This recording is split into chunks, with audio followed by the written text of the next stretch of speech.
Activists have taken a controversial step for peace between the two Koreas. A group of 30 women from more than a dozen countries attempted to march along the de-militarized zone dividing the Koreas.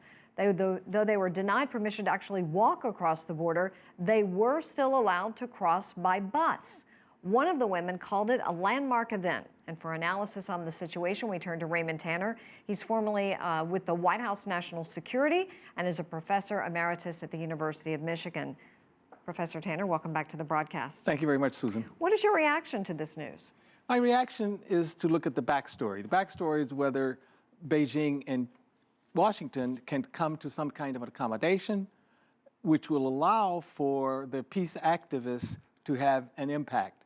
What the activists assume is that they can, if the Obama administration reached out to Havana and to Iran, and that seems to be working, right. Why not reach out to the other trio in the so-called axis of evil from the 2002 George W. Bush administration?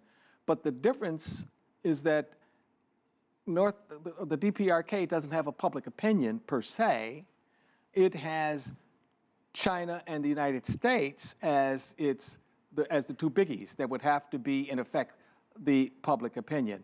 Iran has a public opinion inside, and Havana has a public opinion inside and outside, if you will. So you think the prospect for true reconciliation is a bit down the road, and it's going to be a lot of factors involved, many of them internationally? Yes, the international factors weigh heavily.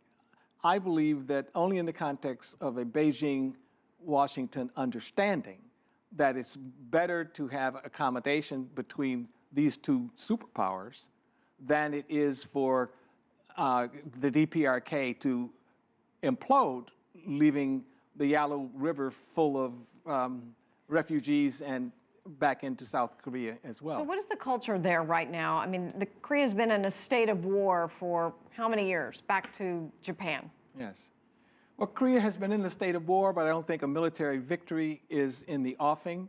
It doesn't serve any of the major powers' interest to have a military victory, so I suspect implosion will be the most likely outcome, and that's no good either. So accommodation between Beijing and Washington, I see as the solution to this whole issue. Well, as you know, Xi Jinping will be visiting the U.S. in September. This is not on the agenda right now. So what factors would have to start being put in place? What factors?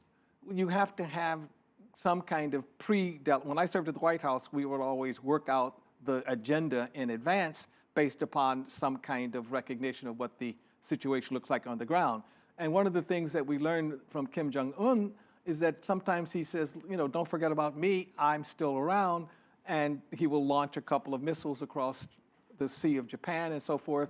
But perhaps, maybe he won't do that if there's this pre-cooked deal between Washington and Beijing, Susan. All righty, Raymond Tanter, thank you. Always good to see you. We appreciate your time.